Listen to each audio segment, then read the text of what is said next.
Stand by. Air audience with maximum. Full immersion begins in 5, 4, 3, 2, 1.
When soul singer and black activist Sam Cooke wrote the lyrics to his song, "A Change Is Gonna Come," it was very direct and to the point.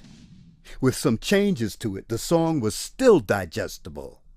In the year 2019, black folks continue to go through the change rather than direct the change. A community activist named Taalik Ibn'rad has made an appeal similar to what Sam Cooke was asking for. A change. It's said that the meek shall inherit the earth. We ask when. When will the landlords give the meek a free lease? Mr. Ibn'rad is humbly asking for the state of Mississippi. President Trump has already had sit-downs with the wrong representatives of the black community. How about a real discussion with a true grassroots African American? Join and organize Operation Exodus Mississippi today, or become a supporter.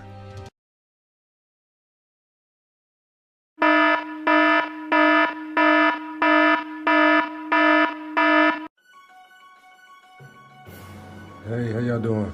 So y'all here to invite you to come on over to the new This is Assembly channel right here on YouTube. All the current videos on GL's channel, which is me, have been updated and uploaded to this assembly. New videos as well as the old are there.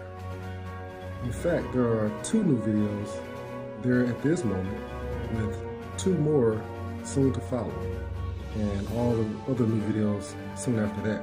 So come over to this assembly. I provided a link below for you to come there and see all the content and continue learning on this journey with me. So y'all, thank you for your patronage, and I look forward to seeing you there.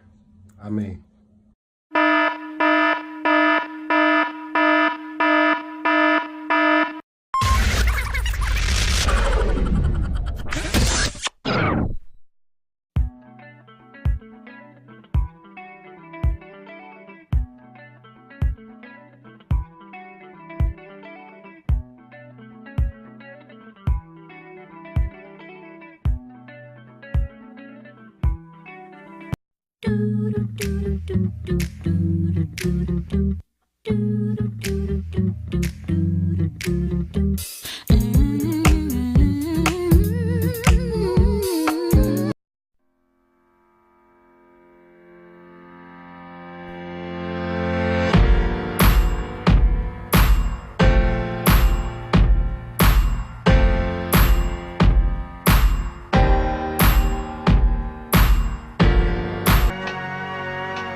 Dearly beloved,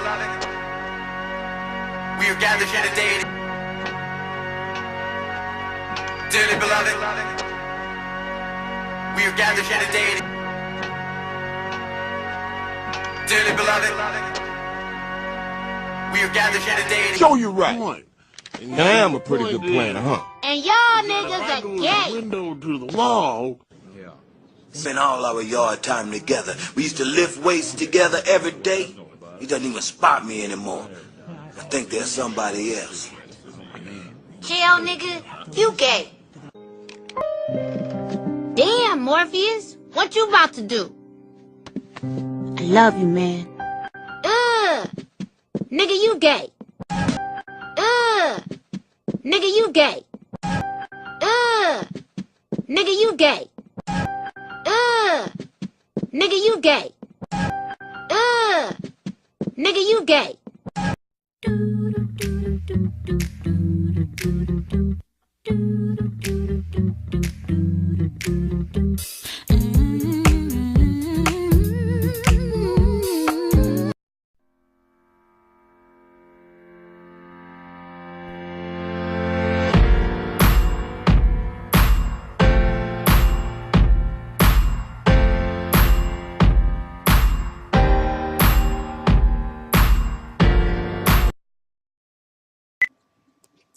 All right. Hey, I really like that cartoon, Boondocks. Shout out to, what's his name? Aaron Magruder. And Regina King does an excellent job with the voices of Raleigh and Huey. That's amazing how she does that. I want us to keep in mind what little Raleigh says. It's funny.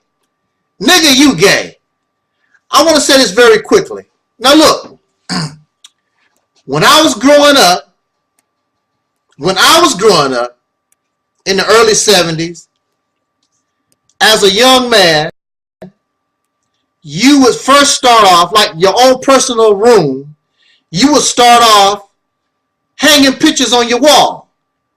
You can see En Vogue in the background a little bit. You probably put, that would come later. But as a young man, you know, superheroes, Fred Flintstone, Batman and Robin, things of that nature, the $6 Million Man or whatever. As a young, very young man, you would put those type of pictures on the wall in your room.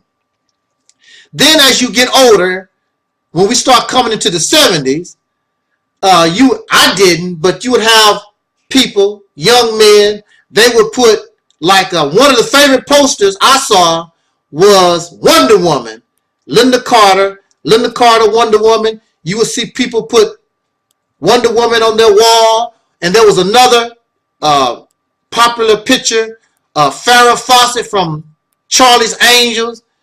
She was in that red bikini thing, whatever it was, and that would be on her wall.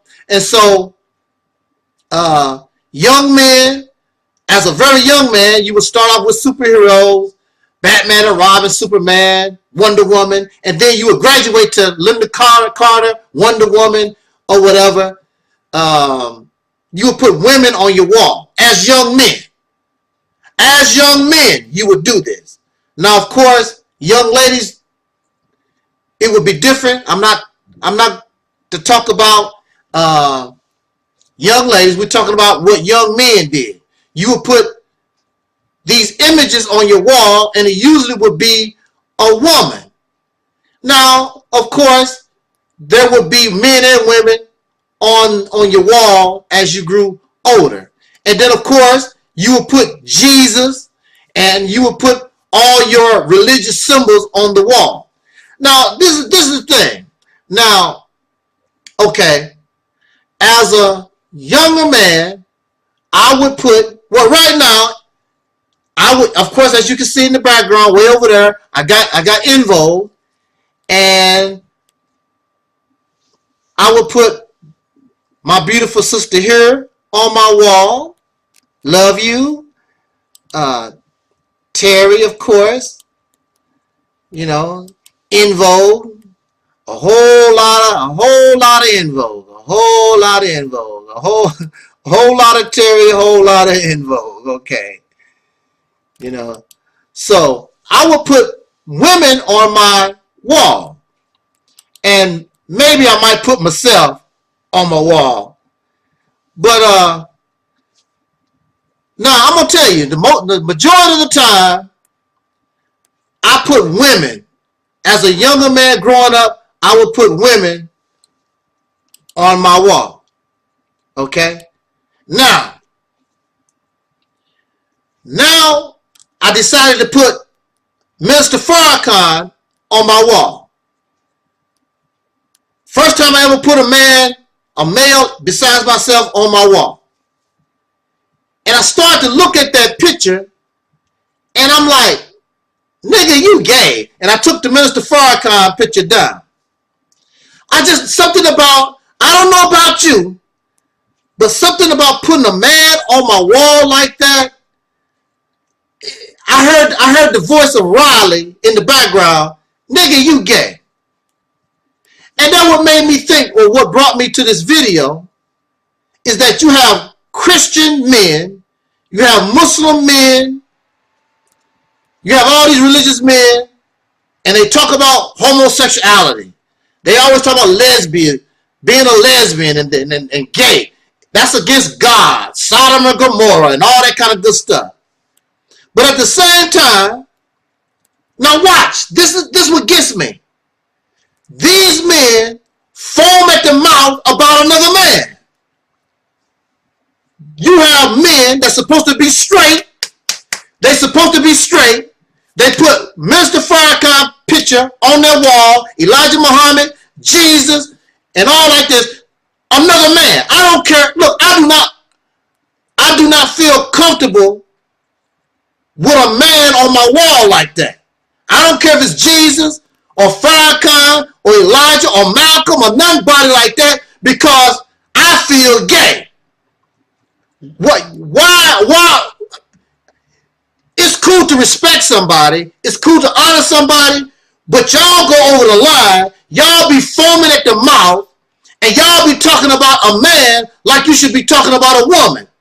Matter of fact, some of you probably in the bed with a woman, and you scream, you say, oh, Jesus, screaming a man's name out. Ain't that some stuff? You defend Farrakhan and Umar Johnson, get to crying. Don't be talking about Umar Johnson. Don't be talking about Farrakhan, talking like y'all their little bitch. Niggas, y'all gay. That's the bottom line. Y'all gay. You talk all that you are against homosexuality and you just Mr. Straight Christian, but you foam at the mouth. Oh, Jesus, just holding your body and wiggling around the same way that you would do a woman. You do to a man. A picture of a man on your wall, and you foam at the mouth. Oh, Jesus, go ahead, Farrakhan, and y'all just be giggling, and you know how a man acts when he around a woman that he really wants and loves. That's the way y'all act around men like that. Got Elijah Muhammad, oh dear holy apostle, and you act like you just, woo, nigga, y'all gay.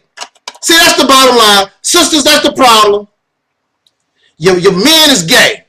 They gay. They think it's macho to be foaming at the mouth and attracted to a man.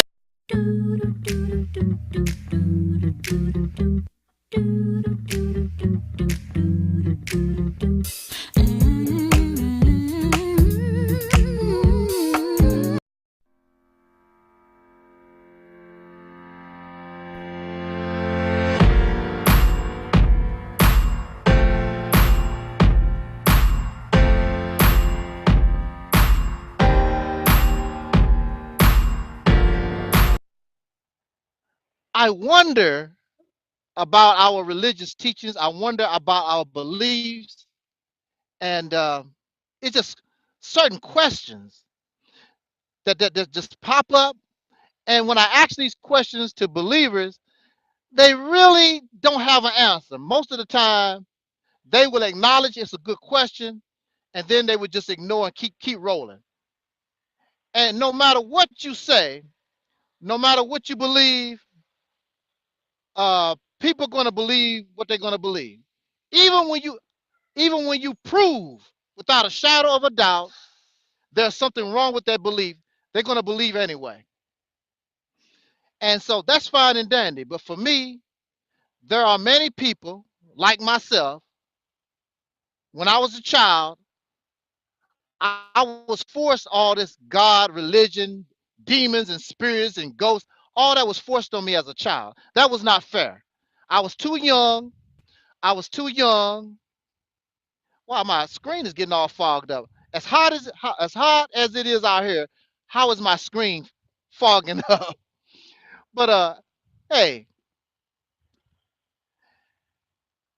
as young as I was, it was not fair because I was so young. I was not mature enough to understand or even begin to understand this belief system. Most of us, many of us, was raised in the Christian church, or later on, we were indoctrinated with Islam, but we have been taught, well, actually not taught, it was forced on us. It was forced on us. I'm going to say it again. It was forced on us as a child. And as we get older, either we reject it or we begin to embrace the concept.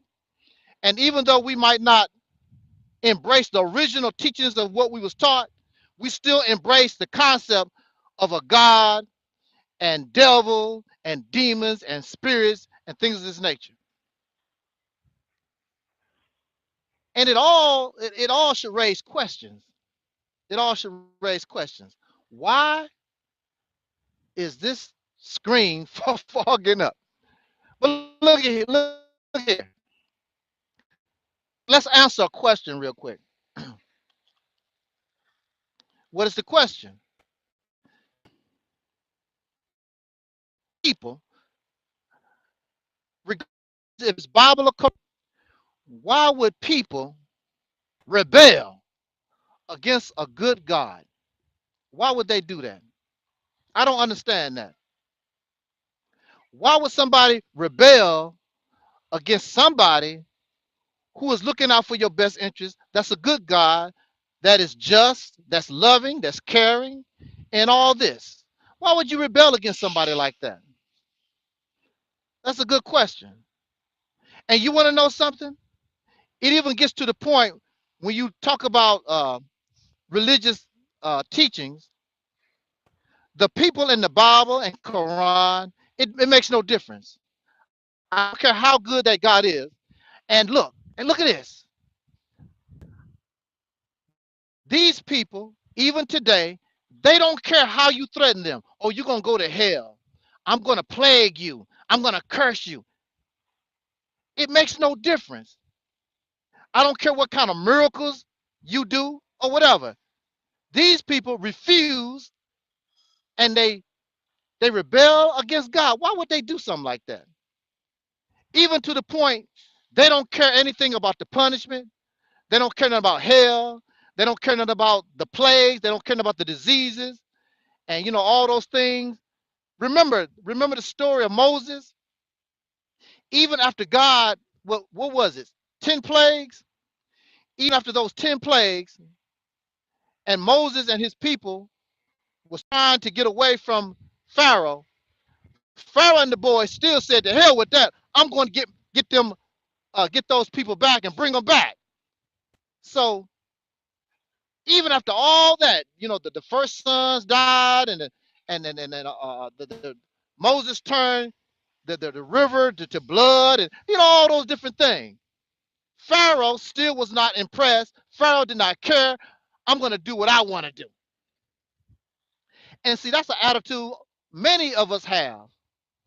I'm going to do what I want to do. I don't care nothing about no God. And you don't care nothing about the punishment. I'm going to do what I want to do. Why would we do this? Why is this? You would think so fogged up. Why would we rebel like this? Just people would come to me, and my attitude toward this God, and they wonder, no matter, they can threaten me with the idea of God. Why would I do that? Why would we want to reject something that is good for us? Well, we do it all the time anyway. Like when you get sick, there's certain medicine that you don't want to take because it tastes bad. but the medicine is good for us. So something is good don't mean we want it. Even in our private life, there are good people for us, a good husband, a good wife, but when we look at them, we reject them, even though they probably are and would be the best for us, but we reject them, even though they're good because they don't look right. Something about them you don't like or whatever. Anyway, you reject them, but they're good for us. But I'm going to tell you right now, the primary reason of why, excuse me a second here, the primary reason of why we reject God is rejected is because you got to blame God.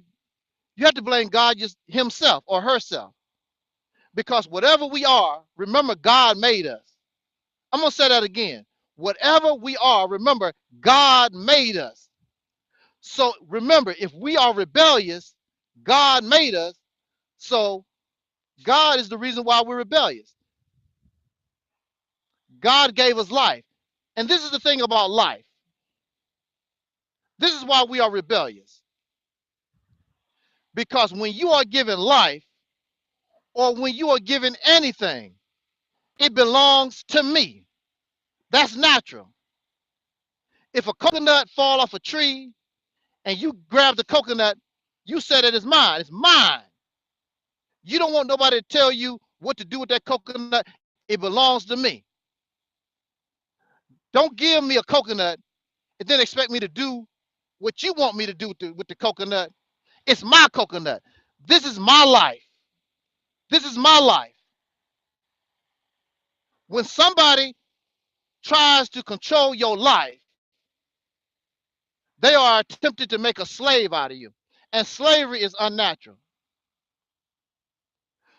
So why would God expect the human being to be obedient to him or her when God gave us life and you gave it to somebody? So that means this belongs to me. This don't belong to you. This is mine. Nobody, even children, you can have good parents and everything you do for that child is good. But see, that's that child's life. That's my life.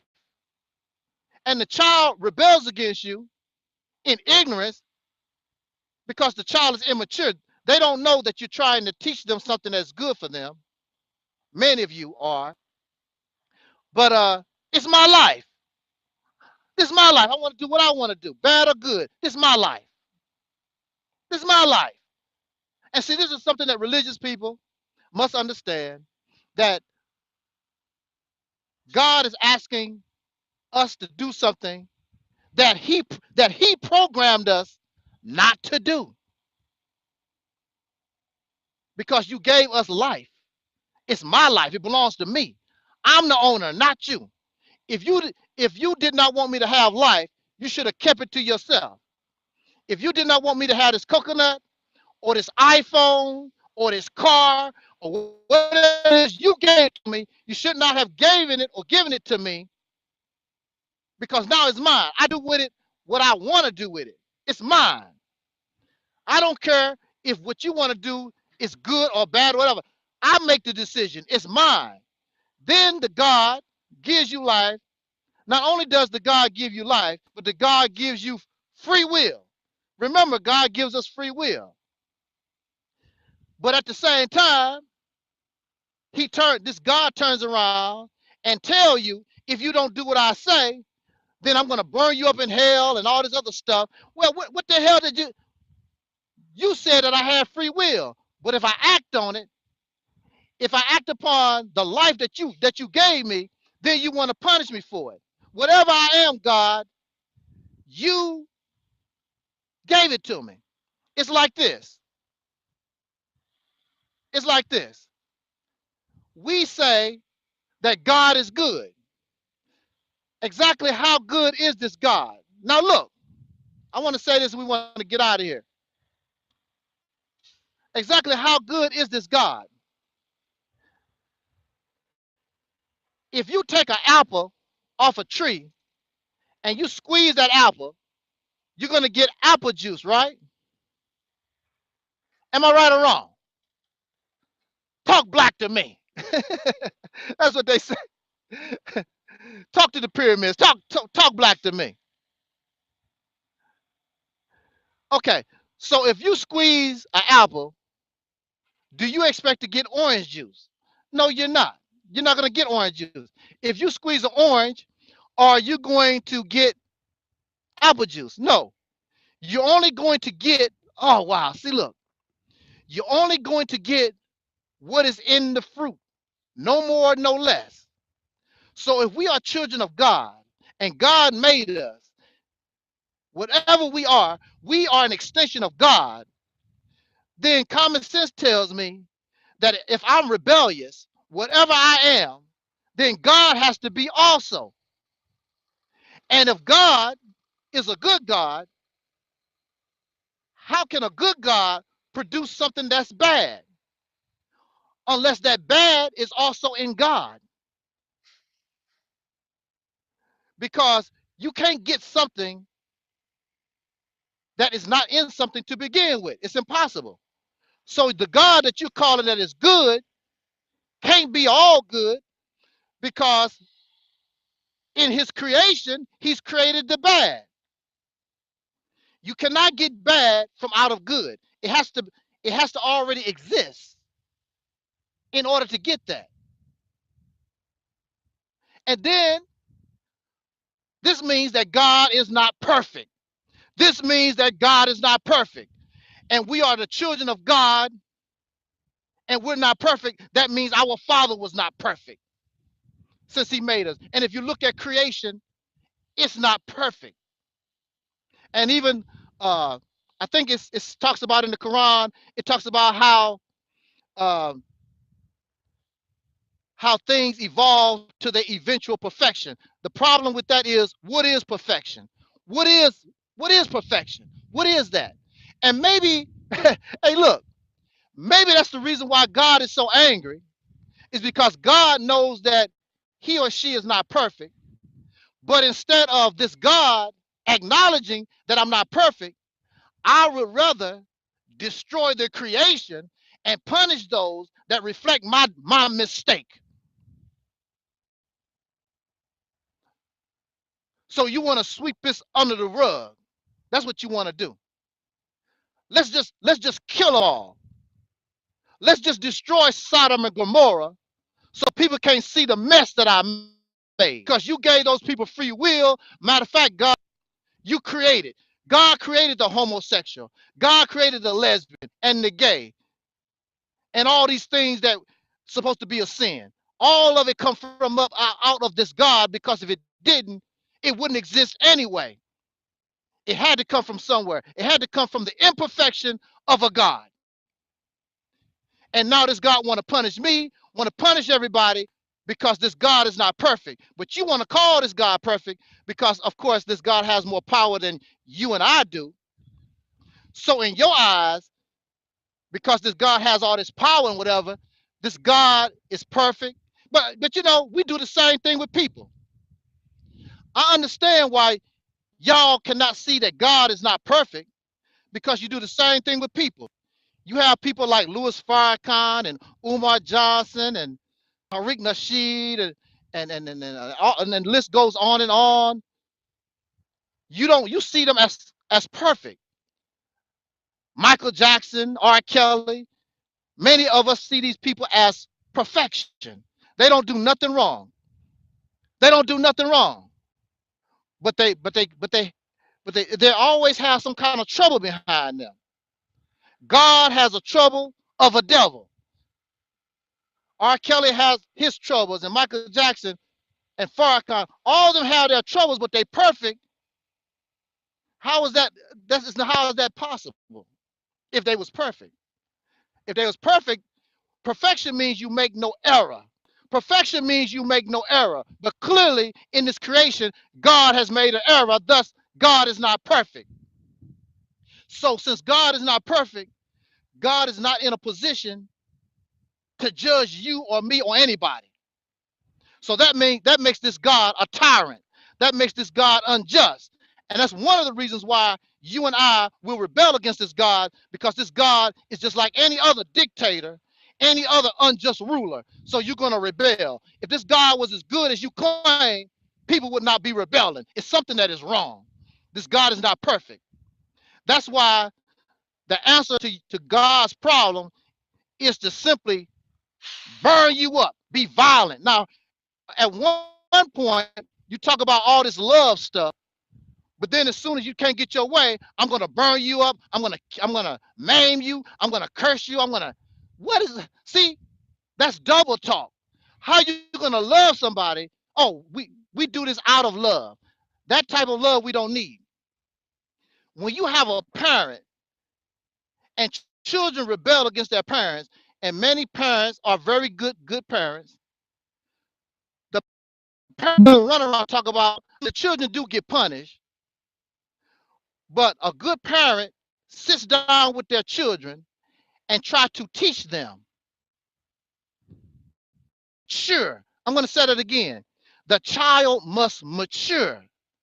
So we as living beings, if we are children of God, remember, children of God, we have not matured, but this God has taken upon him or herself to punish you and me for something that we don't understand and send us to hell and other places or whatever you do. But yet and still, this God has not allowed us to mature into God. I'm going to say that again. You're going to be punished for your rebellion, but at the same time, God has not allowed us to mature into God. So in the, like you do adults in the criminal justice system, because a child's mind is not mature yet. If you and I are still children of God, why are punishing us like adults? That's the hellified thing, to send somebody to hell and you burn in a lake of fire forever. What kind of problem? I can't get with this God. This God is not just. I don't like him. He just, no. If y'all like that type of God, that's your business. I can't get with this God. That's why I will continue to rebel. I don't see nothing just. I don't see nothing loving about this God. I just don't see it. This God would be a very, very bad parent. I would not want this God as my father or my mother. I would not want this God, because clearly this God has poor parenting skills. This God don't know what's going on, don't know what he's doing. And I know, of course, many of you would disagree, and it's all gravy. I still love all of us. I still love you. Try to argue, believe. You're not interested in the real truth. You're not really interested in reality. So just believe that. But for those who want to see things just like they are, who can accept reality, then you understand exactly where I'm coming from.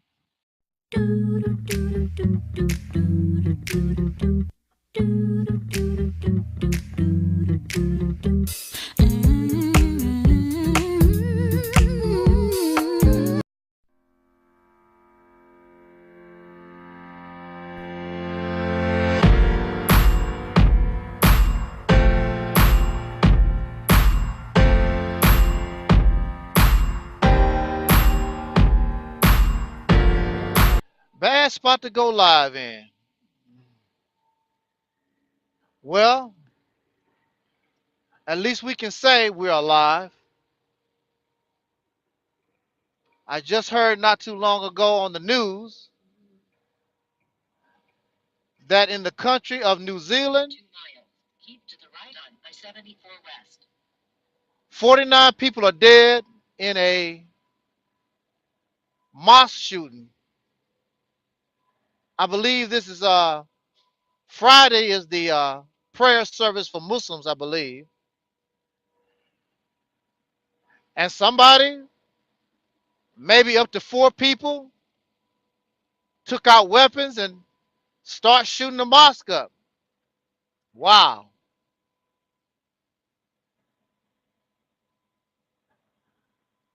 This is the Reality Temple on Earth Internet Ministry. Of course, I am the gatekeeper of this program, the mighty one, Angel Snub Nub 7.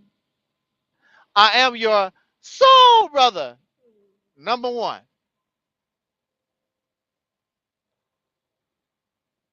I just wanted to make a brief appearance. I wanted to talk about this mosque shooting.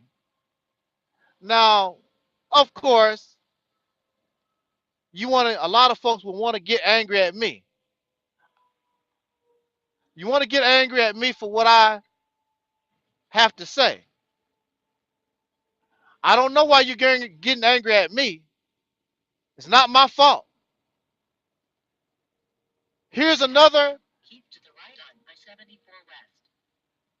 Here's another example where you have people they are actually in the mosque. They are actually in the house of God. In a quarter mile, keep to the right on I-74 West. They are actually in the house of God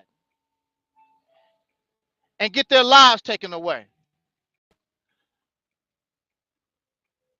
You tell me, they tell me about how powerful God is, how wonderful, how loving he cares. And here you are, you can't even pray in the house of God, and some sucker take your life. You are not safe nowhere. But I'm going to tell you, brothers and sisters, I'm going to tell you, friends and family, I'm going to tell you, enemies. Now, there was a time in history. Continue on this road for 52 miles.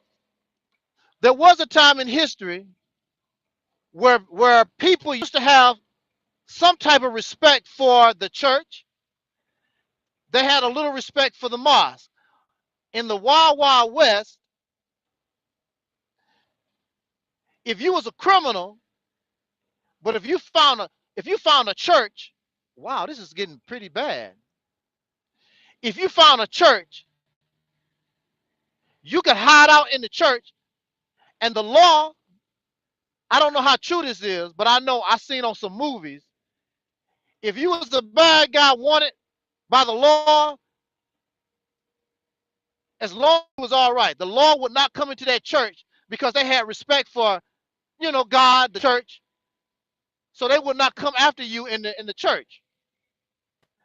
Now, you do know nowadays, they will blow that church up to get to you if you run into a church. You do know that, right? In recent times, nobody, God. Not too long ago, I think it was Kentucky or Virginia, one of those southern states. It was some Christians. They were in the house of the Lord, and a tornado came and killed everybody and destroyed the church. Now, we know, made by God. Tornadoes are a force of nature. Why would God kill these people, a tornado, and destroy his own house? Don't get angry at me. I'm bringing you these questions. Why God failed to protect these 49 people, and the murder count might rise higher. Where was God in the equation? You want me to believe in God. You want me to believe in the power of God, the mercy of God, all these different things, but yet and still God cannot even protect those who believe in God. What excuse do you have? I'm bringing a question.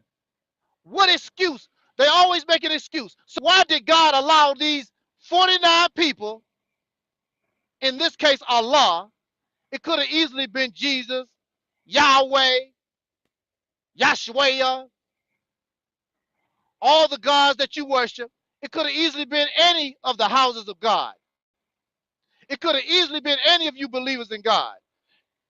But you have an excuse why your God was not these people time. Some men decided it was their time, not God. So do this. It was time for God to protect them. That's what it was time for.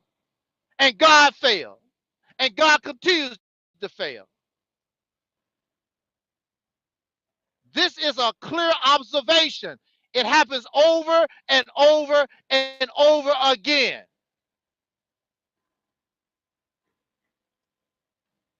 The slaves. Hey, what's up there, chat room? How you doing, Scott? How you doing, everybody? I'm just making an observation here. That's all. I just want to know. I'm not trying to be a troublemaker. I'm just saying it's very clear that your God don't have any power. I love Brother Malcolm X. Brother Malcolm X believed in God. Where was God when they shot him in the Audubon ballroom? Where was this God at? You want me to keep believing? You want me to believe in something, but every time I turn around, I see that your God has no power. I can't do it, brothers. I just cannot do it. You don't have to make up no excuses. Only thing God has to do is protect you from harm. God is not protecting you.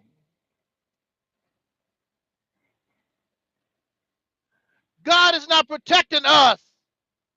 Our ancestors prayed to God over 400 years, and nothing. They was born a slave and died a slave, and we still a slave right now, complaining about our oppression, how we've been treated. Oh, leave R. Kelly alone. Leave Michael Jackson alone. The same old stuff since Emmett Till. Where is our gods at? Where's the voodoo at? Where's the spirits? They're not doing nothing for you and me. We got to get out of this stuff, y'all. Don't get angry at me. You're going to be laying up dead somewhere.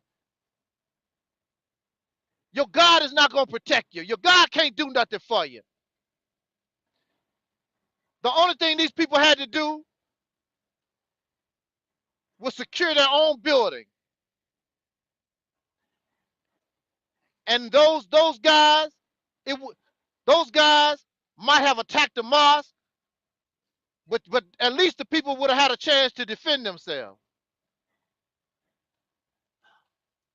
So am I a troublemaker? I'm just asking a question. Am I a troublemaker for saying this? Because it's quite clear. Where is God? I want, look, let me tell you something. I'm going to get out of here real quick. I want your God to be, I really want your God to be true. I really want your God to be real. Because your God can bring justice, freedom, justice, and equality to those who deserve it once and for all. God can clear all this up. But clearly, it's not happening.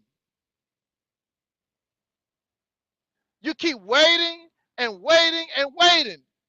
God continues to fail. How many of your relatives believe in God? And you pray, you pray, you pray, you pray, they still die. You got a terminal illness, you still die. Where is this God at? I'm not trying to be mean.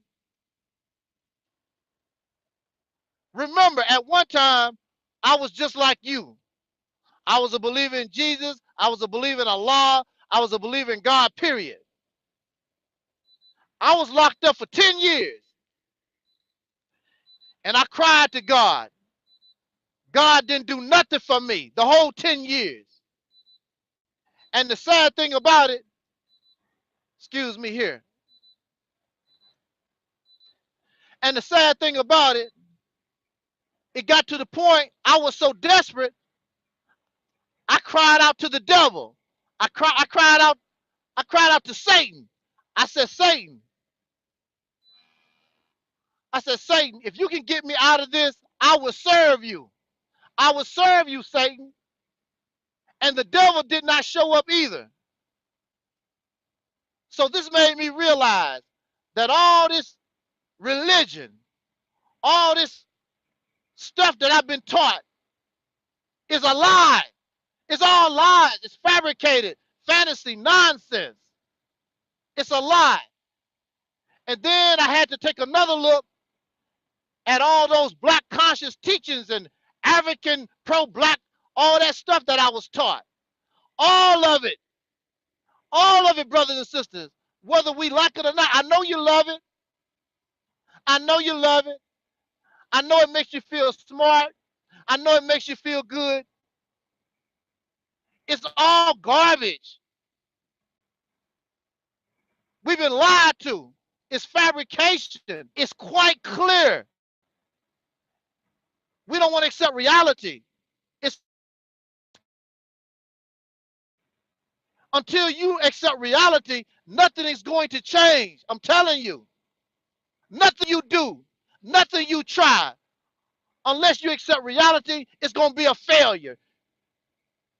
Since the time of Marcus Garvey,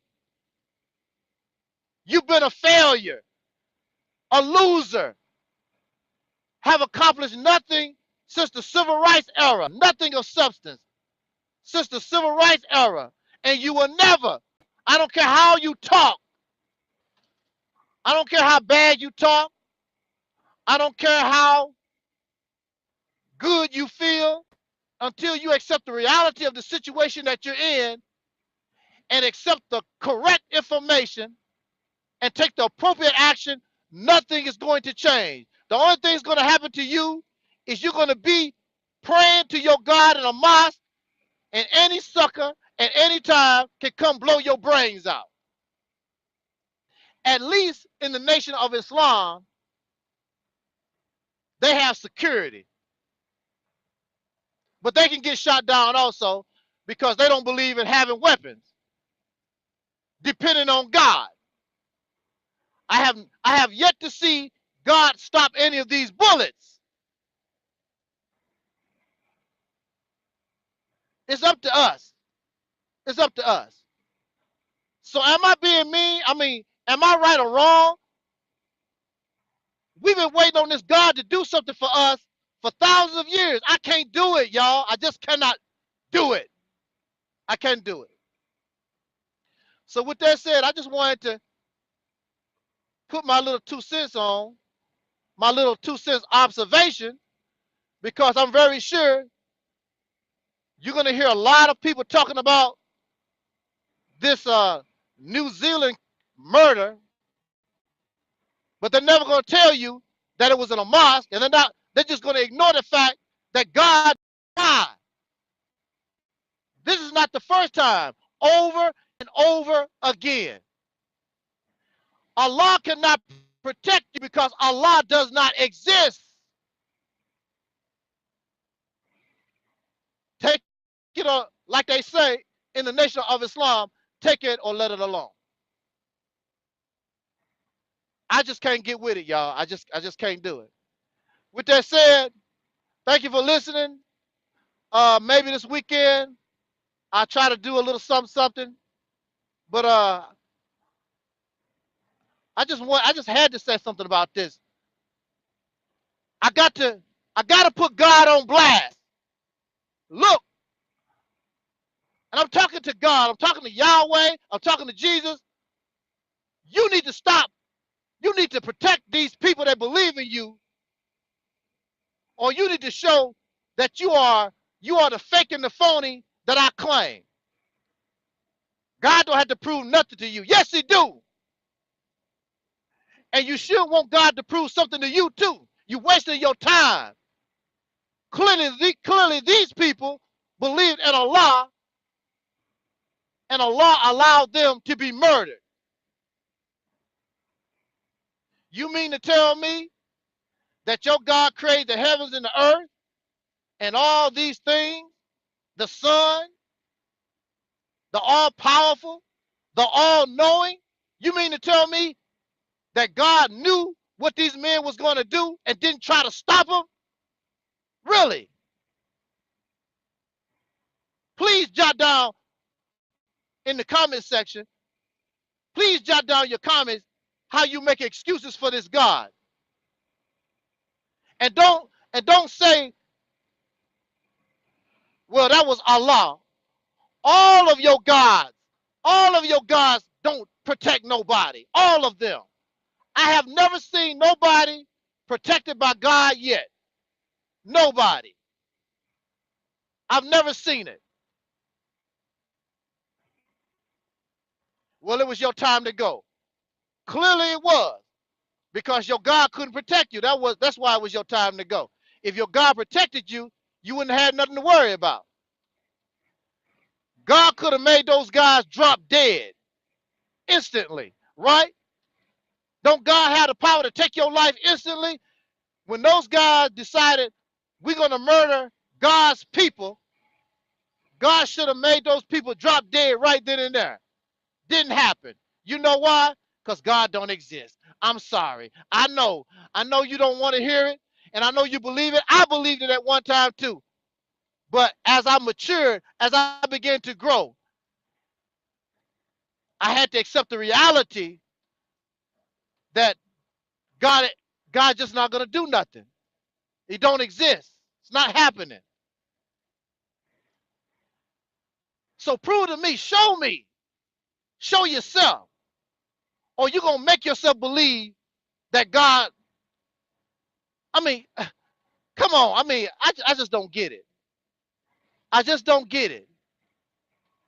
How are you going to make an excuse why God could not stop this shooting? You have 49 people dead in a mosque trying to pray. Come on, y'all. We got to get out of this stuff.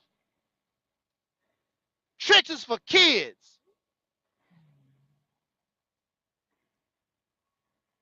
Yes, sir, Don. You're right. I can't do it, brothers. I just can't do it. I love you, and I still respect you. You can believe in God.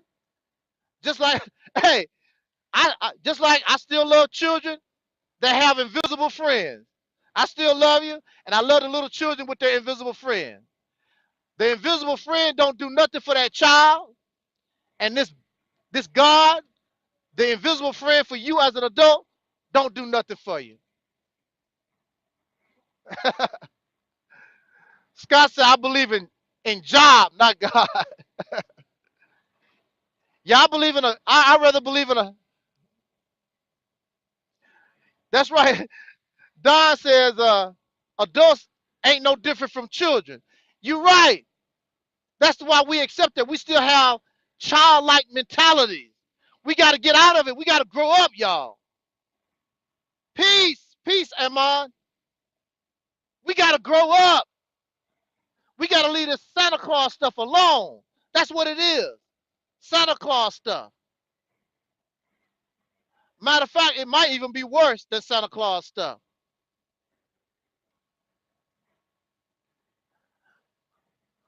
I'm still waiting on my friend Syrian to comment on my other video where I was talking about why do we rebel against God. This is one of the reasons why we should rebel against God.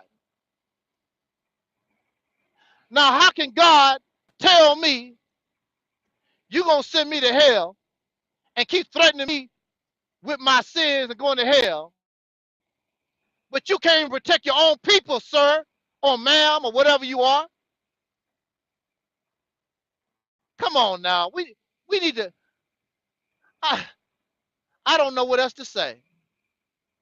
I don't know what else to say. Thank y'all for listening. John.com, talk about it. And if you have not done it, please watch Soul Liberation Day 2019. Subscribe to Operation Exodus Mississippi. And again, I'm not trying to be disrespectful, or I'm just making an observation a real observation. I mean, you have 49 people dead trying to pray in the house of God. Why didn't God protect them? Simple. What excuse are you going to make why God failed to protect them? All right, y'all. As Dr. Cornelius always says in pardon, I wish us love. Hey, Wiser. That's my friend Wiser. Wiser don't like me to talk about God. Actually, I'm not talking about God. I'm making an observation. Actually, I'm making an observation, sir. I'm making an observation that you have people. Matter of fact, Wiser, tell me why people are in the mosque. You tell me, Wiser. I don't want to hear all that other nonsense. You tell me why are people in the house of God and they lost their life to bullets? Can you imagine getting shot down, shot to death by bullets? Can you imagine that? Explain. Don't talk to me about I'm a God stalker and all this other nonsense.